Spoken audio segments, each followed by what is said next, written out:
All right, we'll start with easy stuff. What's your name? It's Lillian Egan, Okay. and I'm 64 years old. Okay. So when and where were you born? Syracuse, New York, Okay. January 1955. January 25, okay. All right. Any nicknames or aliases or? Some people call me Lily. Okay. That makes sense. That makes sense. We've got some weird ones. One that makes sense. Okay, you said you were born in New York, so clearly you haven't been in Texas your whole life, so. I've lived in Texas for 28 years. 28 years. More than I lived in Syracuse, New York. I was born and raised for 22 years. Okay, so New York and then Texas. Okay. Yeah. All right. What can you talk about the contrast? What was different between New York and living here? Oh, the big thing is the weather. I don't miss the winters. You don't miss the No, winters? we had brutal winters. Okay. For years and years, and then it kind of stopped, and then it started up again. But no, I don't miss the winters. I used to miss the fall, but Yeah. North Texas gets fall, especially if we have a lot of rain. Then Mhm. we get the change of colors, so it's pretty nice. Oh, that's good. But so the hotter summers are better than the really cold, harsh Mhm. winters. Yes. Okay. Yeah. I agree with you. Yeah, and I've lived in Houston, Dallas, and Austin. Okay. So Houston's pretty miserable. Houston is very humid. That was the first place we came when we moved here. My husband worked for IBM, Oh, okay. so we went to Clear Lake to work, basically on the space station program, because that was what was going on at the time, and so we moved there. Yes, ma'am. I sure can. So I ended up You're very welcome. coming and getting a great job as the executive secretary to a group of aerospace consultants. Oh, wow. They were all retired from NASA, and they started a consulting company. So they were working with IBM, McDonnell Douglas, and all the other companies that were vying for the space station contract. So it was a great, great time to be in Houston. Yeah. So- Sounds like it. I bet you got to be in on some interesting conversations. Oh yeah, very much so, and really interesting group of people. It was my favorite job. Yeah. Working for people, great people. I'm right behind you. Wow, that's pretty cool. Thank you, sir. So what? You're welcome. Let's talk about jobs for a little bit, then, since we're talking about those. What was your first job? My very first job was as a sales clerk for JCPenney. Okay. And that was in New York, or was it? That was in New York. Yeah. That was in Syracuse. Okay. I was 17. Oh, okay. So I did that for a year, and then I switched to another department store. I worked department stores for probably 3 or 4 years, and did babysitting on the side all the way through college and stuff. So Yeah, babysitting's a good gig. yeah, It is. It's fun. I enjoyed babysitting. It was a lot of fun. Yeah. And you talked about your husband. Where did you guys meet? We met in college. In college. I went to Lemoyne College in Syracuse, and we met there junior year. And then we got married right after we graduated, so about a year later, in 77. Okay. And then you moved to Houston pretty soon after that. Right? No, we were actually in New York until, I'm trying to remember when we went. Well, actually, we moved to Norwich, New York, because Jim got a job working for Norwich Eaton Pharmaceuticals, which is now part of Procter & Gamble. I don't even know if that company is still there, because Norwich is a very small town. And but they were a big deal. So I got a teaching job there. Okay. So I taught high school English for 4 years, Oh, wow. because that's what my degree was in. So I did that for 4 years, and then we started moving.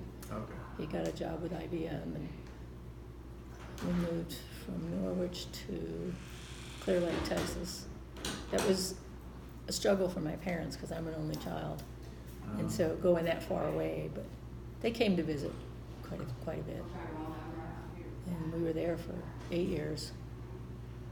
And actually, before that, we moved to Manassas, Virginia. That was Jim's first job at IBM. He started in Virginia on the federal side, and so we moved there. And I had my son, I had my daughter in Norwich, and then my son was born in Manassas. So he's the only Southerner in the family. He was born south of the Mason-Dixon line, so he's the only one that can claim true Southern heritage. That's funny.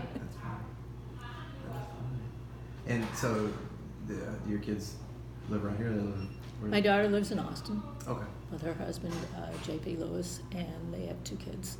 So I have my granddaughter, Kelsey, is 13. My grandson, Lachlan, is 8. And I lived in Austin for 16 years and worked for Dell for most of that time, for 14. And then wanted to come back to the Dallas area. So I moved up here. Okay. That's really cool. And your daughter? My son lives in Royce City. Your son lives in Royce City? My son lives in Royce City, and Rick's wife, Ashley, is a surgeon. And they have 2 little, I have 2 more grandchildren. So my Thomas is 4, and Logan is 16 months. Really? So, I live in Royce City too. so he's close by. And, Yeah, that's good. yeah, I was living with him before I came over here. Oh. Yeah, I was living with them for a while. How long you been I here? had brain surgery, so Yeah. that's why I'm here. How long you been here? So, how long have I been here? 2 months. Okay. See, I might have seen you in Royce City somewhere. Maybe.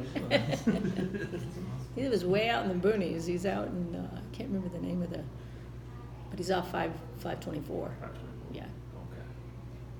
That's still growing out there. Yeah, it's big. But their neighborhood is almost all built out Yeah. because they're minimum 2-acre lots. And a lot of people are buying 4.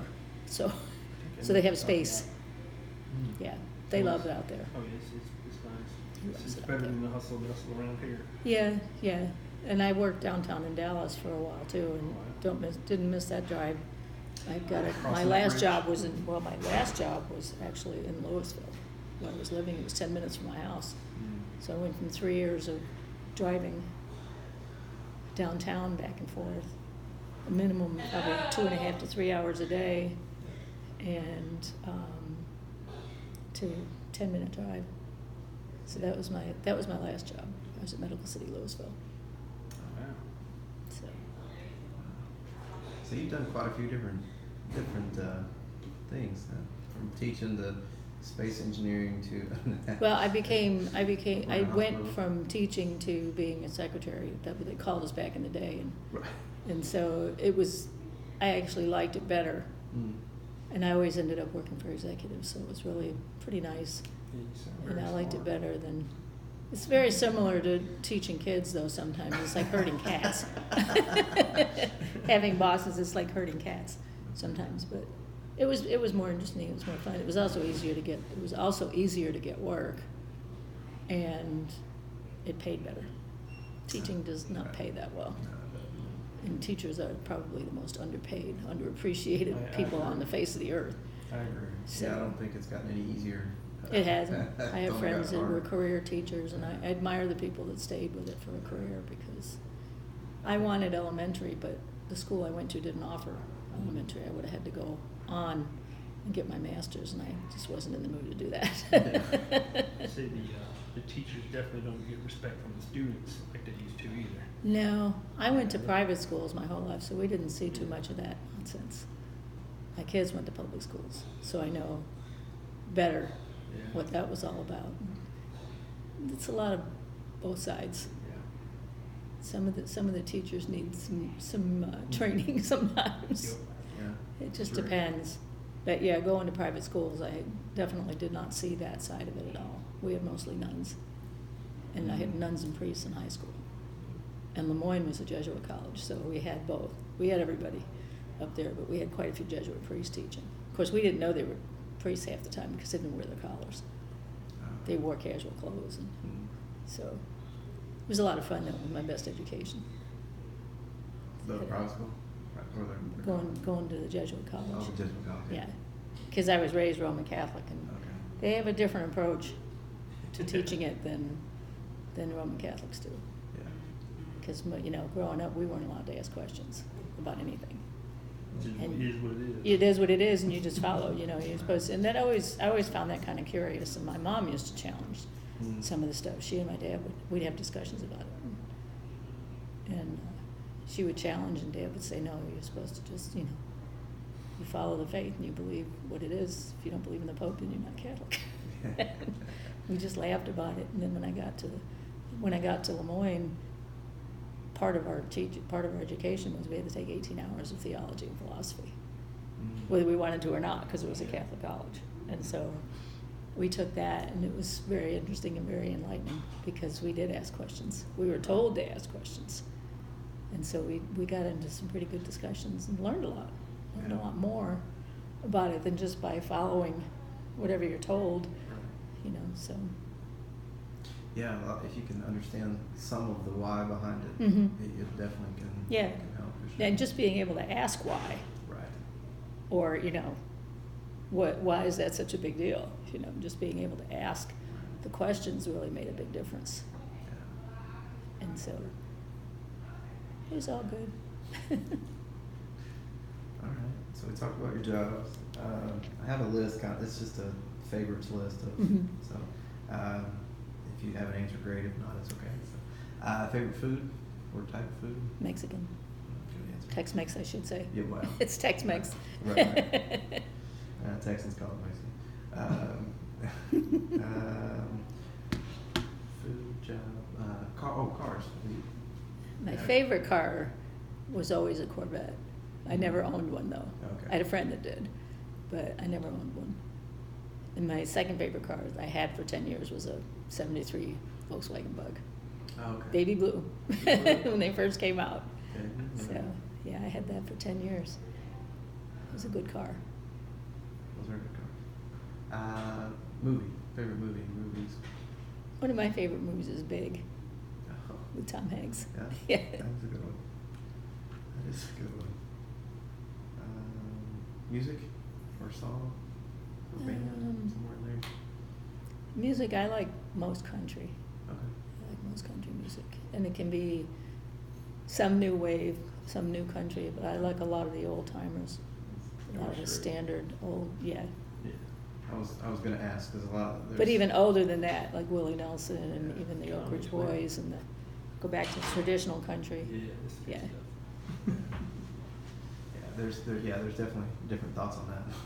Some of my friends that are old school country fans, they don't like the new stuff. Oh, yeah, I know a lot of people that don't like the new stuff at all. I like some of it. I don't like all of it, but I do like some of it. Exactly right. Exactly right. All right. I think some of them shouldn't actually be there. That I agree with. There's a few that, you know, they're trying to cross over between pop and country and even Rap. hip hop and Yeah. rap, and I'm like, no. Yeah. That's where I draw the line. When you're doing that, it's like, no, that's not country. It's not good. No. So you're not talking when you're not singing about country stuff. Yeah, Yeah, when you're talking about country stuff and good living and God and love and Yeah. country, that's all country that, music. all that stuff. Yeah. Randy Travis comes to my mind because I'm Yeah. reading his book. Oh, really? Yeah, it's a great book. He It's awesome really, how he got started out. yeah, Dishwasher and that. yeah, Yeah. yeah. At the Nashville Palace, the dishwasher, and then he started going up there and singing. Huh. He would sing every now and then after, you know, between dishwashing and stuff. It was pretty interesting. He was a cook too, Mhm. dishwasher and a cook. Wow. And then musician. I didn't ask favorite book or. I don't really have any favorite books. I have favorite authors. Mm. And it's typical woman, I guess. Danielle Steele is one of my favorites because Sure. she's a romance writer. And I read a lot of different books though. Yeah. So I haven't been reading as much lately, but I need to get back into it. Like I said, I started reading the Randy Travis book. Yeah. I haven't gotten too far into it yet, but he had an interesting life. Favorite childhood memory? Going to my grandparents almost every other weekend. My mother's family was Italian, and my grandparents came from Italy. And so all the kids, the 5 kids, were first-generation Americans. And they had their own garden. They had a grape arbor. Grandpa made his own wine. He had an oak barrel in the basement. But my cousins, 2 of my cousins and their parents, they all lived in the same big house with my grandparents. And then the other brothers and sisters and their families all lived close by. So we'd spend a lot of Sundays, about an hour drive from Syracuse, a little place called Seneca Falls, which is now known for It's a Wonderful Run. Really? They do it every year because the bridge in the movie, It's a Wonderful Life, is actually in Seneca Falls. Oh. It's a walking bridge. It used to be a regular bridge. I think it was actually a drawbridge to raise up, or it opened this way, I think. And but they turned it into a walking bridge. But Frank Capra, when he wrote the book, he actually did use that bridge. There was a lot of controversy about it for years and years. And then when they finally verified that, yeah, that's the right bridge, they put up a sign and they started this whole thing. It's called It's a Wonderful Run. It's middle of December every year. They have a 5K run. The town turns into Bedford Falls for like a week. They even have a museum. And they had several of the people that are still alive, which would be the little kids from the movie. Oh, yeah. So they're old now. They're all in their like 70s, I think.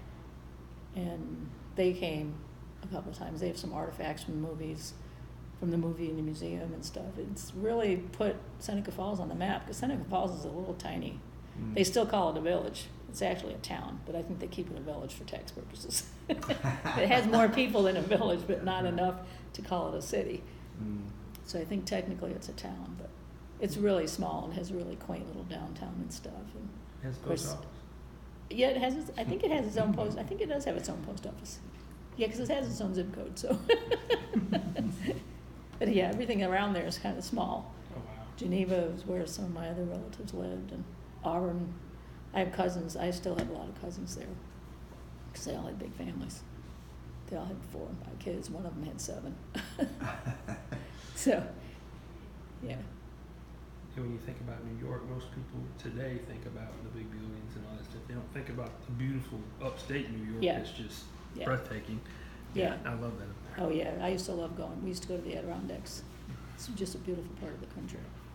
And my dad was from Manhattan, so. Yeah. So he wanted to get out. He liked being He out. said he would never go back. Yeah. They talked about it, retirement, and he said, I won't retire back to the city. He said if we did go to Manhattan, my mother, I think, was interested in it some ways. But I think it was kind of culture shock coming from Seneca Falls to go into Manhattan. Oh, yeah. But we visited a few times because my dad's parents lived there. And, but he said if he ever went back there, he said he wouldn't own a car. Right. Because there's no need. With mass transportation, it costs you more to park it than it does to actually own it. Yep. Which is another difference between here in Texas, where you almost can't get around without. Oh, you're not kidding. Yeah, you really can't. I don't have my car anymore because I can't drive it. I'm not allowed to drive anymore. No, that's not good. I haven't been given back I haven't seen the doctor to ask for to have it back, because he did a test on my peripheral vision, and it had come back somewhat after the surgery, but Yeah. not enough. So he said maybe. And I said, I don't miss it. I don't mind being driven around. I don't Yeah. miss it. My son picks me up if I need to go somewhere. We have transportation here. And Oh, so my daughter's got the car for now, and we'll figure out what to do with it. Right. yeah, Doesn't matter. that's fine. So any advice for kids out there? No. I guess, be kind,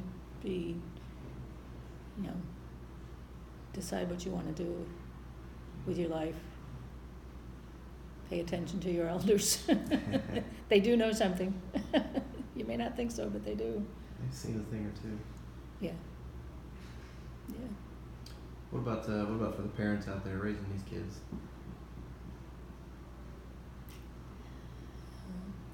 From what I've seen, my kids are doing a great job, but That's good.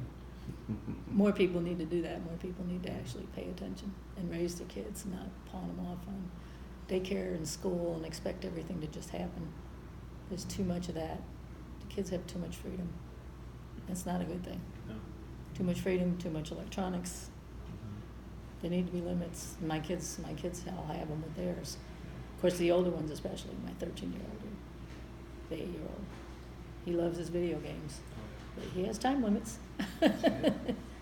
And my 4-year-old likes them too. They know how to use that stuff faster than we do. Isn't that crazy? I'm just amazed. I'm amazed at my 16-month-old granddaughter, because she can swipe that thing and get it going. Some days I can't swipe mine. It won't work. It's like, okay, what are you doing wrong? Yeah.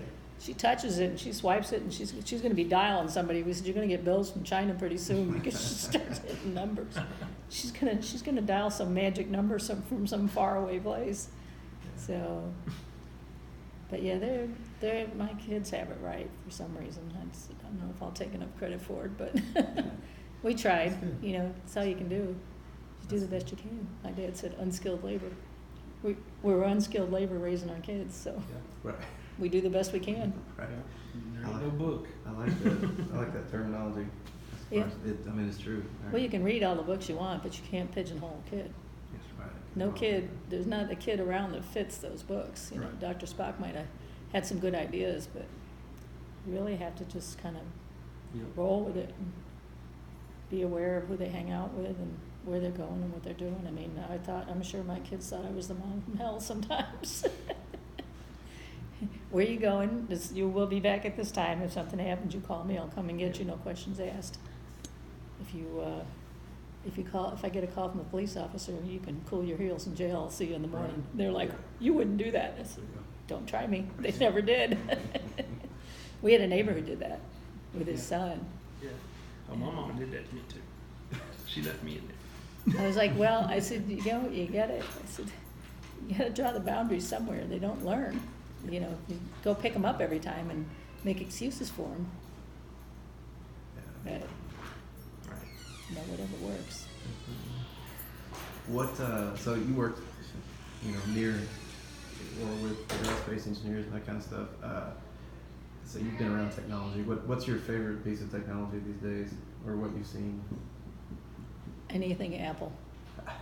I have an iPad, an iPhone. I had an iMac. My daughter's got it now because I didn't need it here. And so I had just bought the latest, the big iMac, the 27-inch. Big Apple fan. Apple got it right. Okay. I worked for Dell for 14 I years. was gonna say that. I was just sitting there thinking. I had a Tell me PC. you worked for Dell. Yeah, I did work for Dell. I had a PC, and they tried with some of their stuff too. I mean, they tried a phone that didn't work. They have a smaller laptop that doesn't really work. Everybody's tried the tablet stuff. I'm not a Microsoft fan. I'm not a Dell fan. Not for their equipment, not for their stuff. Their PCs. I mean, I worked on them for 14 years, so I had to have one at home as well. And I wasn't too happy with their XPS. It didn't work very well. It didn't. No, that was a That was kind of their bust. horrible experience. Kind of like, They we got won't out. talk about that anymore. Right. That's They pretty tried much. the phone. They tried a phone that didn't work, and somebody tried to bring it back. Yeah. And we'd actually hired the guy from Motorola to do the phones. That was after Motorola got rid of them. Right. So that was not good. Yeah. Okay. All right. So Apple got it right. Okay. I think Apple got it right. I really do. The technology is bar none. Their phones are great. I mean, they're pricey, very Yeah. pricey.